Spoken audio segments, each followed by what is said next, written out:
Bem-vindos ao debate, nosso espaço dedicado à análise rigorosa e à multiplicidade de perspectivas sobre as grandes questões contemporâneas.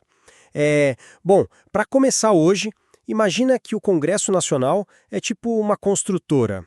Uma construtora que foi democraticamente contratada para projetar e manter uma ponte monumental. Aham, uma ponte que milhões de pessoas precisam atravessar todos os dias, né? Exatamente, milhões de pessoas. Mas, com o passar dos anos, as vigas começam a ceder.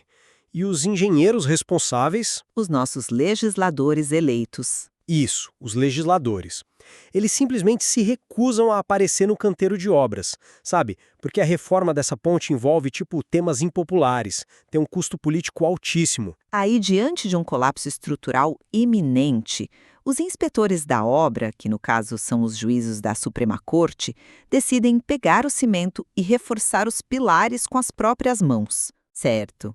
E a grande questão institucional que a gente enfrenta hoje é justamente essa, né? Esses juízes estão salvando vidas essenciais agindo assim, ou eles estão construindo uma estrutura que não tem o mandato popular nem a competência técnica para sustentar? Perfeito! Hoje nós mergulhamos no coração dessa tensão.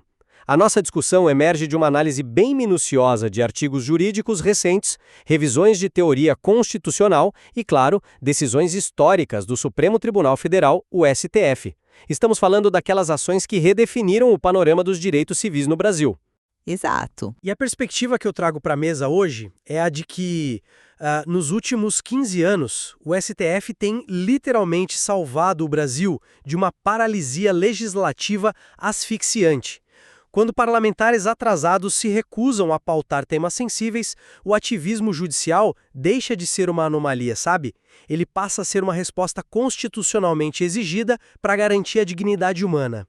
É bom. E a perspectiva que eu coloco em contraposição a isso é a de que a cura pode ser tão letal quanto a doença. Olha, é inegável que o Congresso se omite, tá? E muitas vezes os resultados práticos das decisões do STF são humanitariamente louváveis. Eu não nego isso. Aham. Mas quando a Corte atua como um legislador positivo, quer dizer, quando ela não apenas anula uma lei ruim, mas cria uma regra nova do zero, ela rompe a espinha dorsal da separação dos poderes. Isso, no fim das contas, não resolve o nosso problema democrático. Na verdade, cria uma profunda insegurança jurídica e acaba prejudicando a longo prazo exatamente as minorias que o tribunal tentou proteger. Entendo. Mas, para a gente entender como chegamos a esse ponto de ebulição, a gente precisa olhar para a mecânica da nossa Constituição de 1988, né? E, claro, para a realidade política. O Brasil adotou um modelo de neoconstitucionalismo que é muito claro. A Constituição não é só uma carta de intenções. Sim, ela tem força normativa. Direta e imediata, ela simplesmente não permite um vácuo quando se trata de direitos fundamentais. E o que nós vimos na última década e meia? Uma omissão crônica, sabe? O Congresso Nacional, que muitas vezes é dominado por bancadas ultraconservadoras, paralisou totalmente a agenda de direitos civis. A pauta travou mesmo. Travou. Nós estamos falando de pautas extremamente sensíveis, tipo a legalização do uso medicinal da cannabis para pacientes em sofrimento extremo, o reconhecimento do casamento homoafetivo, a interrupção da gestação de fetos anencéfalos. Ora, se os parlamentares não fazem o trabalho deles porque têm medo da próxima eleição, alguém tem de fazê-lo. Certo, mas... Só para fechar o raciocínio, o ministro Celso de Mello tem uma formulação brilhante sobre isso. Ele diz que a atuação do STF é uma necessidade transitória. É o judiciário intervindo porque a inércia do legislativo está lesando a comunidade na prática. Olha, o diagnóstico sobre a inércia sistêmica do Congresso Nacional é perfeito, eu concordo. O parlamento brasileiro tem uma dificuldade imensa de deliberar sobre questões morais complexas. A omissão é um dado da realidade, entende? Exato. No entanto, o problema central dessa sua visão, na minha opinião, está em ignorar a mecânica da legitimidade democrática. E o artigo 2º da Constituição, que consagra a independência e a harmonia entre os poderes. O STF é composto por 11 ministros indicados. Sim. Ele carece da unção legitimadora do voto popular, usando a expressão precisa do ex-ministro Ricardo Lewandowski nas nossas fontes. Quando a Suprema Corte decide resolver essas fraturas da vida nacional por meio de canetadas, ela se transforma numa panaceia muito perigosa. Mas você não acha que... Deixa eu só terminar esse ponto. Veja, o processo legislativo no Congresso é barulhento, é demorado, é cheio de atritos, né? Mas ele é a essência da deliberação pública. Substituir 513 deputados federais pela convicção isolada de 11 juízes não resolve a falha estrutural. Pelo contrário, empurra a sujeira para debaixo do tapete. Mas vamos trazer isso para a realidade prática, porque, a teoria da deliberação soa muito bem até você ser a pessoa que está sofrendo as consequências dessa omissão, sabe? O que acontece quando essa deliberação pública é intencionalmente travada para permitir que a violência contra uma minoria continue impune? Vamos analisar o caso da homotransfobia. Certo, a DO 26. Isso. O Congresso passou literalmente décadas engavetando projetos de lei que criminalizavam a violência contra a população LGBTQIA+. Enquanto o processo legislativo A deliberava, pessoas estavam sendo assassinadas nas ruas com base em puro preconceito e a lei penal não tinha uma qualificadora para isso. É uma realidade dura, com certeza. E aí, o que o STF fez? Ao julgar a DO 26, o tribunal usou um mecanismo interpretativo. Ele olhou para a lei de racismo que já existia e entendeu que a homofobia é uma forma de racismo social, porque racismo não é apenas sobre cor de pele, né? É sobre a inferiorização sistemática de um grupo. O STF não usurpou o poder ali. Peraí. Ele apenas interpretou a Constituição para proteger a vida. A omissão do Congresso ali era um incentivo tácito à violência. Desculpe, mas eu preciso te interromper aí. Deixa eu te mostrar o porquê dessa engenharia jurídica ser um precedente tão alarmante. O que você está descrevendo como um mero mecanismo interpretativo é, na verdade, o STF fazendo uma analogia para criar um crime. Bom, uma interpretação analógica. Sim. Mas no direito penal brasileiro existe uma regra de ouro absoluta. Não se pode usar analogia em prejuízo do réu. Você não pode olhar para uma lei que criminaliza a atitude A e dizer, bom, a atitude B é moralmente tão repulsiva quanto a A, então vamos aplicar a mesma pena. Mas a motivação? Isso tem de ser feito pelo legislador. O jurista Leno Streck faz um alerta exaustivo sobre isso no nosso material. Ele foca no perigo do voluntarismo. Sabe o que é isso? Acontece justamente quando o juiz olha para uma situação, acha que o resultado do sistema legal é injusto e então estica a lei estrita pela sua própria convicção moral. Eu entendo o receio, mas... Ao equiparar homofobia a racismo por analogia, o STF atuou sem tirar nem pôr como legislador penal. A Constituição não delegou ao STF o papel de tutor moral da nação. Se o Congresso falha, essa falha tem de ser cobrada nas urnas. Olha, entendo por que você pensa assim, mas deixa eu te oferecer uma perspectiva diferente com um cenário de emergência médica. Vamos lá. Pensa que o cirurgião-chefe de um hospital se recusa a operar um paciente em estado crítico por puro cálculo político. Tipo, medo de represálias do conselho, algo assim. E o paciente está lá, morrendo na maca. Se um médico residente pega o bisturi e intervém para salvar aquela vida, ele não está roubando a função do cirurgião-chefe. Certo. Normas definidoras de direitos fundamentais têm aplicação imediata. Elas valem agora. Então, quando o tribunal faz essa interpretação, ele está tratando um paciente que o Congresso se recusa a tratar. É uma metáfora muito engenhosa. Mas o problema dessa metáfora do médico residente é que ela pressupõe que há um consenso absoluto sobre qual é a doença e qual é o tratamento. E na política, raramente há esse consenso, sabe? Sim, a política é plural. É por isso que nós temos o parlamento. Deixa eu trazer isso para um exemplo prático debatido exaustivamente nas nossas fontes. A questão do aborto. Esse tema ilustra a fronteira exata onde interpretar a lei se transforma em, literalmente, reescrevê-la. Ok, as ADPFs. Isso. O nosso Código Penal é de 1940. Ele previa apenas 2 excludentes de ilicitude para o aborto. Excludentes são aquelas situações onde a lei diz que é crime, mas o Estado não vai punir, né? Eram só 2.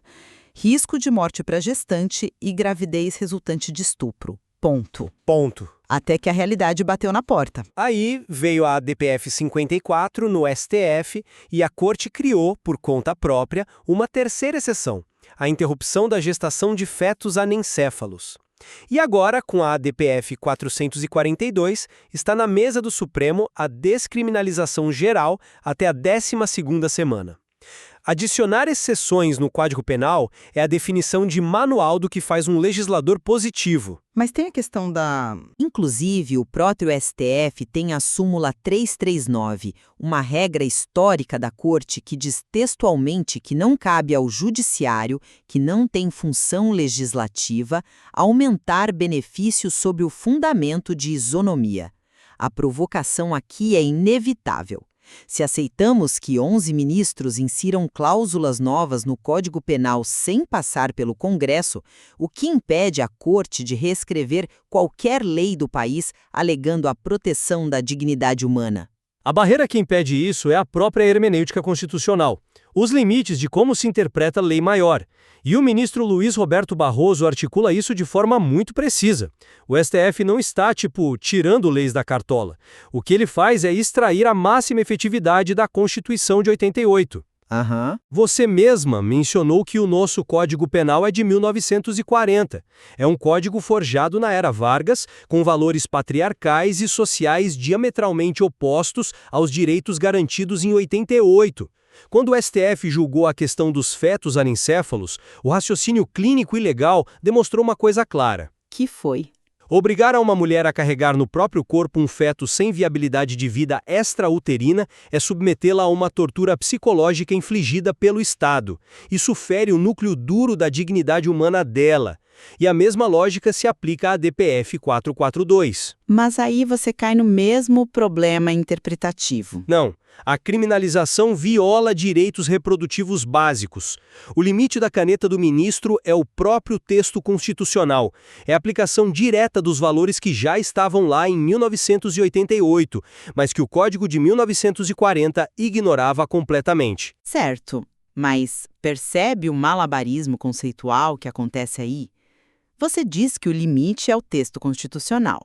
Mas quando o tribunal ganha a prerrogativa de alargar e esticar conceitos abertos, como dignidade da pessoa humana, para reescrever na prática o artigo 124 do Código Penal, você elimina completamente a previsibilidade do sistema. Previsibilidade, mas a Constituição não é engessada. Sim, mas qualquer coisa pode ser enquadrada como dignidade humana se você tiver a maioria dos votos na corte, entende? Quando você alonga a regra no tribunal, você ganha velocidade na aprovação de um direito, mas perde estabilidade. E é aí que entra o efeito bumerangue, que eu acho a consequência mais grave desse processo todo. Efeito bumerangue? Como assim? Nós precisamos nos perguntar o que acontece com as conquistas sociais quando elas são impostas de cima para baixo pelos tribunais, sem o lastro do convencimento popular. Bom, o que acontece é que a vida das pessoas muda, né? E muda para melhor de forma imediata. E nós precisamos falar sobre esses mecanismos, porque quando o STF julga essas ações constitucionais, tipo as ADIs e as ADPFs, a decisão tem efeito vinculante. Sim, eficácia erga omnes. Isso, eficácia erga omnes, passa a valer para todo o país imediatamente. Graças a essas canetadas, hoje mães de crianças com epilepsia refratária grave podem cultivar a cannabis medicinal em casa, sem que a polícia invada a casa delas, tratando elas como traficantes, sabe? Graças ao STF, casais do mesmo sexo podem casar num civil, incluir o parceiro no plano de saúde. Sim, os impactos individuais são enormes. O jurista alemão Peter Haberle traz o conceito da representação argumentativa. O tribunal não precisa do voto direto nas urnas, se a força e a ética dos seus argumentos encontram eco numa sociedade civilizada. O STF atua de forma iluminista, forçando a efetivação dos direitos quando os políticos locais estão paralisados. Olha, puxar a sociedade para frente por decreto judicial é uma ideia sedutora. eu admito, mas é extremamente perigosa. O resultado prático dessa via rápida é uma severa insegurança jurídica e o material que analisamos da revista Core LGBTQIA+, descreve isso com uma precisão cirúrgica, inclusive vindo de ativistas. Eles apontam a fragilidade, né? Exato. Os direitos da população LGBTQIA+, no Brasil, estão ancorados quase que exclusivamente em jurisprudência do STF. E jurisprudência, por definição, é mutável. Se amanhã a composição da corte mudar, Os ministros se aposentam. se aposentam, entram outros. Se houver um avanço mais agressivo de um populismo autoritário, a nova formação pode simplesmente revisar o entendimento e revogar esses direitos com uma nova interpretação do que é dignidade humana. Sim, o risco existe, mas... E o ponto mais crítico, o efeito bumerangue no Congresso. Pega o exemplo cristalino do PL 1904 de 2024. É uma resposta direta, uma retaliação virulenta da base conservadora contra a movimentação do judiciário sobre o aborto. Aquele PL do aborto, sim. Esse projeto tentou equiparar o aborto após a 22ª semana a homicídio. Chegou ao absurdo de prever pena maior para a mulher do que para o estuprador. A mecânica é essa. O judiciário atropela o processo político, o Congresso se sente encurralado e produz legislação ultraconservadora e reativa. Sem um marco legal sólido construído no parlamento, as conquistas são castelos na areia. A maré política pode levar a qualquer momento. Espera aí, deixa eu ver se eu entendi a gravidade do que você está falando. Você está sugerindo que, ao proteger as minorias agora, o STF está colocando um alvo nas costas dessas pessoas para a próxima legislatura? É uma consequência da reação institucional, sim. Eu compreendo esse temor sociológico, mas classificar as decisões do Supremo como castelos de areia é ignorar a própria função do controle de constitucionalidade. Mesmo que o Congresso aprove leis retrógradas, como o PL 1904 ameaçou ser, essas leis inevitavelmente voltarão para a mesa do STF. Sim, o ciclo recomeça. A Corte tem o dever de declarar inconstitucional qualquer lei que fira o núcleo essencial dos direitos fundamentais. A jurisprudência pode mudar? Pode, mas nós temos o princípio da proibição do retrocesso social. Uma vez que o direito foi reconhecido, o Estado não pode simplesmente voltar atrás. O STF assumiu a função contra-majoritária, sabe? Aham. A democracia não é a ditadura da maioria. É o governo da maioria com a proteção estrita das minorias. Quando o STF garantiu o direito ao nome social para pessoas trans na ADI 4275, ele provou que a jurisdição constitucional é a única salvaguarda de cidadania que essas pessoas têm. Olha, eu concordo integralmente com a importância da função contramajoritária. Ela é o coração do sistema de freios e contrapesos. O judiciário deve intervir como um escudo contra os abusos da maioria. Mas a grande ruptura acontece quando o STF cruza a linha entre ser um legislador negativo, Aquele que anula a lei inconstitucional. exatamente, como no caso da doação de sangue, e passa a atuar como um legislador positivo, aquele que formula política pública, estipula regra de saúde, cria novo tipo penal. O jurista Clemerson Merlin Cleve pontua isso com muita lucidez. Uma coisa é o Supremo reconhecer que falta uma lei. Outra é ele sentar na cadeira do Congresso e ditar norma geral. Certo. O maior risco de uma sociedade que se vicia no ativismo judicial é que a gente deixa de fazer política. A sociedade, em vez de focar sua energia para eleger deputados comprometidos, delega essa responsabilidade a escritórios de advocacia em Brasília. Isso atrofia a musculatura democrática da sociedade, sabe? Deixa o destino de milhões vulnerável ao humor de 11 indivíduos de toga. Entrando na reta final da nossa discussão, eu acho que a essência da nossa divergência se resume à forma como a gente lê a urgência da realidade material do Brasil. Sim, as prioridades. Eu olho para um país marcado por omissões estruturais e por urgências humanitárias que simplesmente não podem esperar o tempo da política. Desde o alívio da dor com a cannabis até a garantia de sobrevivência de minorias.